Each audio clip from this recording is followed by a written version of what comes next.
வணக்கம் and welcome to Tamil metro. வீட்டில் ஒரு குண்டுமணி தங்க மாதிரி இருக்கணும் அப்படின்னு பெரியவங்கலாம் சொல்லுவாங்க. அதுக்கான அர்த்தம் நம்மள பல பேருக்கு தெரியாது. அது குண்டுமணி இல்லைங்க, குன்றின் மணி அப்படின்றது மருவி காலப்போக்கில் குண்டுமணி அப்படின்னு ஆகிருச்சு. இந்த குண்டுமணியை பிள்ளையார் கண் அப்படின்னு சொல்லுவாங்க. நம்ம முன்னோர்கள்லாம் தங்கத்தை அளப்பதற்கு இந்த குண்டுமணியை தான் பயன்படுத்தியிருக்காங்க. குருவாயூர் கோவில்ல குன்றின் மணியை அள்ளி கைகளில் வைத்து கொண்டு கடவுளிடம் என்ன வேண்டும் அதனை நினைத்து வேண்டிக் கொண்டு அவர் பாதத்தில் வைத்தால் நினைத்த காரியம் அப்படியே நடக்கும் அப்படின்னு நம்பப்படுது. இந்த குன்றின் மணியை பீரோ, பணப்பெட்டி, பூஜை அறையிலும் சாமிக்கு முன்பும் வைக்கலாம். இது லக்ஷ்மி கடாட்சம் கொண்டது அப்படின்றதுனால பண வரவை கொடுக்கும். இது வீட்டில் இருந்தால் நெகட்டிவ் எனர்ஜியை நீக்கி பாசிட்டிவ் எனர்ஜியை கொண்டு வரும். பில்லி, சூன்யம், ஏவல், தீய சக்தி இவற்றை நெருங்க விடாது. இந்த குன்றின் மணி நிறைய நிறங்கள்ல இருக்கு. அந்த காலத்துல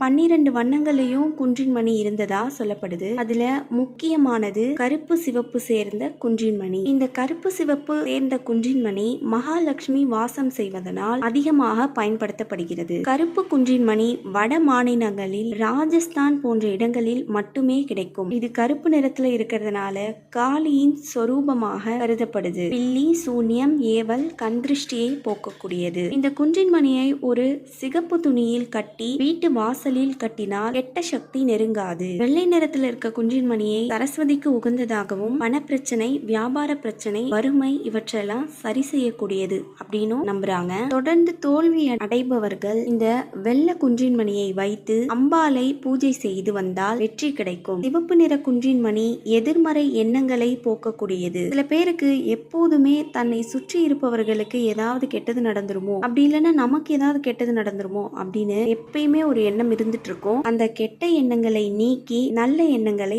மனதில் தோன்றும் என்பது குறிப்பிடத்தக்கது. பச்சை குன்றின் மணி குபேரனுக்கு உகந்தது. ஆனால் இது மிகவும் அரிதானது. இந்த குன்றின் மணி நாட்டு மருந்து கடைகள்ல அதிகமா கிடைக்கும். இந்த குன்றின் மணியை நேர்ல பார்த்தேன் அப்படின்றவங்களும் பயன்படுத்தியிருக்கேன் அப்படின்றவங்களும் கமெண்ட்ல சொல்லுங்க. நன்றி.